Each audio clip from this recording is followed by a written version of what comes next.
Assalamu alaikum. The topic of this lecture is excretion and osmoregulation in birds.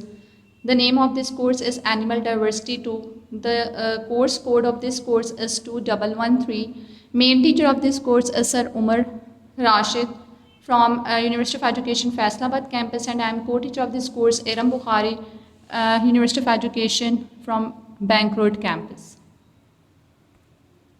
Excretion in birds.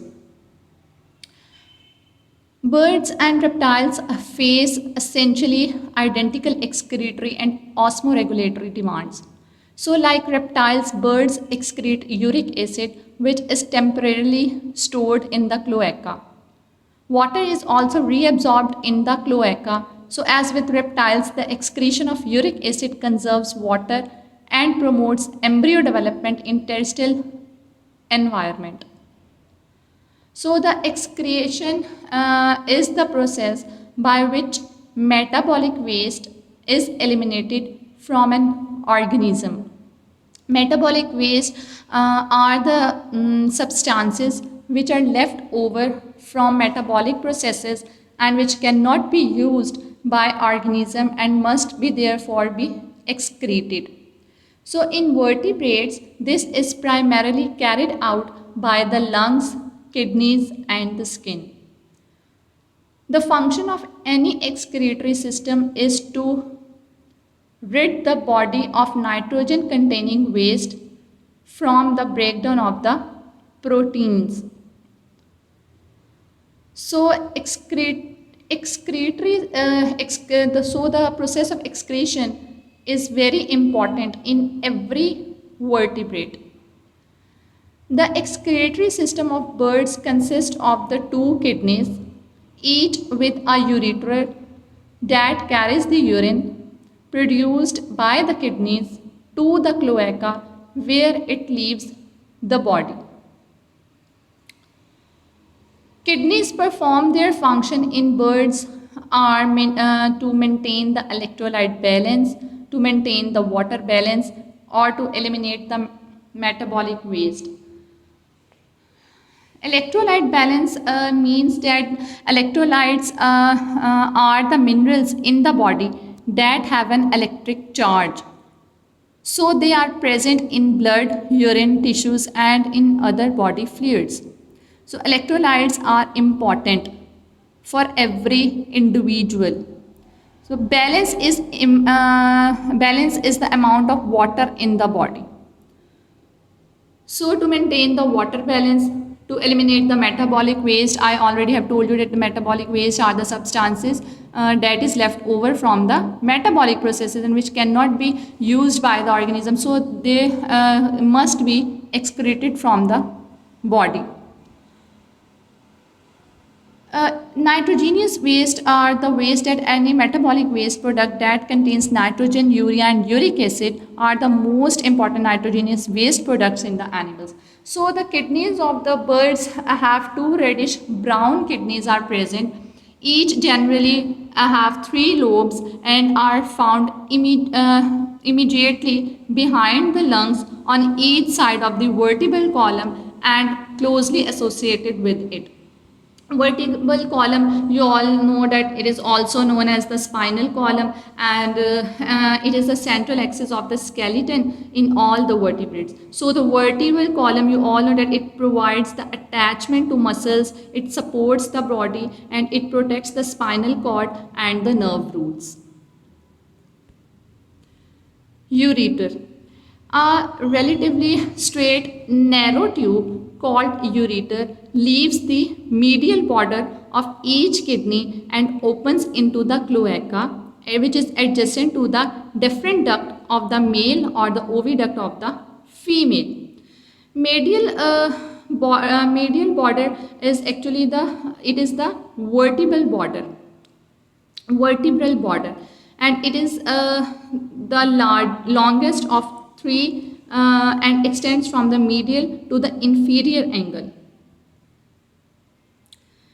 Deferent duct, you know that the deferent duct are the secretory duct of the testicle, and it running from the epididymis of which it is continuation of the prosthetic urethra, where it terminates as the ejaculatory duct. So the ureter connects to many funnel-shaped structures of each lobe of the kidney. The kidney on close inspection, you see that consists of renal cortex and the renal medulla. Renal cortex, all know as in the, you all study the renal cortex, renal medulla, nephrons. These terms you all already have studied in FSC or metric. So the renal cortex is actually, it is the outer portion of the kidney between the renal capsule and the renal medulla. And the renal medulla is the innermost part of the kidney. So the renal medulla is split up into a number of sections, which is known as the renal pyramids. So the renal tubules or the nephrons are present, each divided into cortical and the medullary parts. Nephron, you all know that it is the basic unit of structure of the kidney, or you know that the nephron is used to separate the water ions and small molecules from the blood, and it filter out the waste and toxins and return needed molecule to the body. Nephrons, I already have told you that it is a basic unit of structure of kidneys, and it is used to separate ions and water and the small molecules from the blood, and it filter out the waste and toxins from the blood, and it return the needed molecule to the blood. So birds have two types of nephrons, a small number of mammalian type nephron, which is known as the nephron with a loop of Henle, which is used to help the concentrate the urine, and it is found in renal medulla, and a much larger number of reptilian type of nephrons without the loop, which are located in the renal cortex. So two types of nephrons are present. First is the mammalian type nephron is present in the birds, and second is the reptilian type nephrons are present in the birds. Mammalian type nephrons are attached with the loop of Henle, and it is used to help to concentrate the urine. Whereas the reptilian type nephrons are present in the bird, which is the second type of nephron, and it is located in the renal cortex. Loop of Henle, you all know that loop of Henle is a long U-shaped portion of tubule that conducts the urine within each nephron of kidney of the reptile, birds and mammals, and it is the basic function of loop of Henle is in the recovery of water and sodium chloride from the water.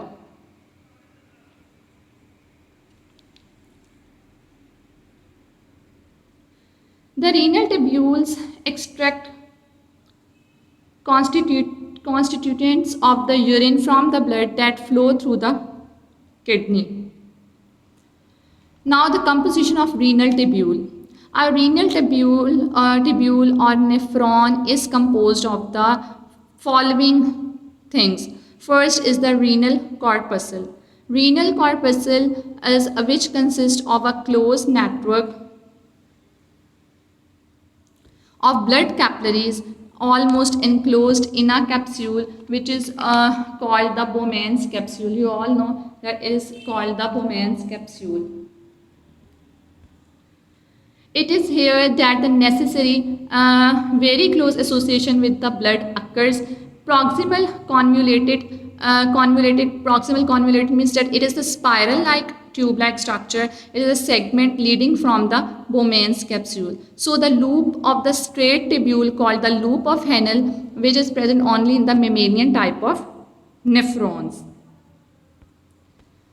Distal convoluted segments are present in the nephron of the birds, collecting tubule that directs the urine into the ureter for the elimination from the body.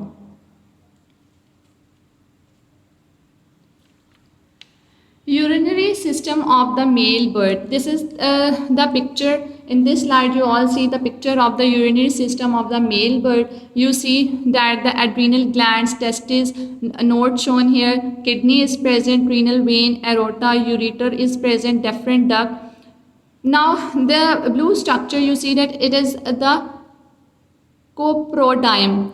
Coprodium is actually the function of coprodium is to store the fecal material. Next is the urodium. Urodium, it is actually the part of cloaca in which the ureter and the genital ducts empty their waste material. Next is the protodium. Proctodium is the function of the proctodium is it is the back and ectodermal part of the alimentary canal, and it is created during embryogenesis by a folding of the outer body wall. When bursa of fabricosa, cloaca is present and rectum is present. The most common waste product is ammonia, a toxic material, which is a toxic material. So this method of removal of nitrogen waste does not work for birds. So many of the avian adaptations for flight involve making the body as light as possible. So in birds if birds produced urea, they would have to carry around an unacceptably heavy load of water to flush the urea from the body. Instead, birds convert their ammonia waste to a compound called the uric acid. It takes more energy to convert ammonia to uric acid than to urea. So, however, the cost is worth it for birds because uric acid is non-toxic and also does not dissolve in water. So birds therefore get rid of their nitrogenous waste by using only enough water to push the paste-like uric acid down the excretory system, as you all see in this picture. This is the excretory product of the birds, in which you see that the white paste-like structure are the uric acid which the birds excrete, and the food brown the thing which is present in the brown color are the food residue. Osmoregulation in birds. So in addition, some birds have supraorbital salt glands that drain excess sodium chloride through the nasal opening to the outside of the body. So first is, what is osmoregulation? Osmoregulation refers to the various mechanisms by which birds regulate water and electrolyte levels in their bodies. Body fluids, most importantly extracellular osmolarity and blood volume, are regulated within the narrow range. Osmolarity, you all know that the concentration of solution expressed as the total number of solute particles per liter. So that is called the osmolarity. So I already have told you that birds have supraorbital salt gland. So that drain the excess sodium chloride through the nasal opening to the outside the body. So they are especially important in marine birds that drink the sea water and feed on invertebrates containing large quantities of salt in their tissues. So the osmoregulation, in the osmoregulation refers to osmosis, the process by which water passes through semi-permeable membrane, for example like the cell membranes, in response to differences in solute concentration.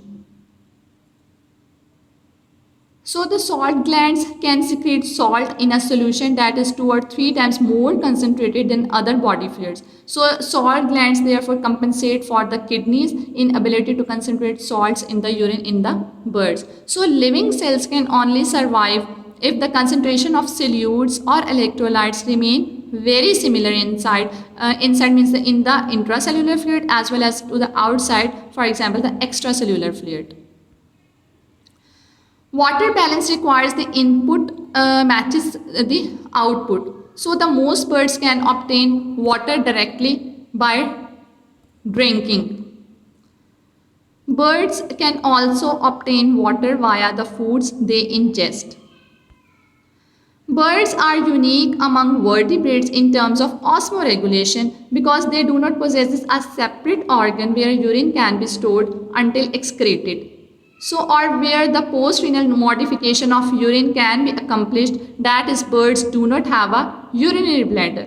So, due to this, birds utilize three organs or organ systems to maintain the homeostasis of total body weight: kidneys, lower gastrointestinal tract, and nasal or orbital salt glands. So the kidneys by themselves do not conserve large amount of waters by elaborating urines that are significantly more concentrated than plasma.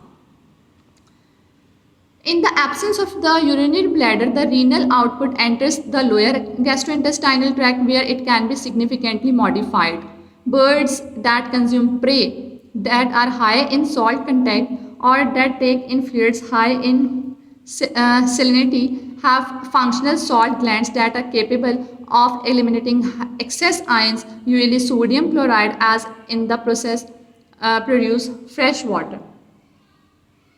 So the salt glands can secrete salt in a solution that is 2 or 3 times more concentrated than other body fluids. So it compensates for the kidneys' inability to concentrate the salts in the urine. Thank you so much.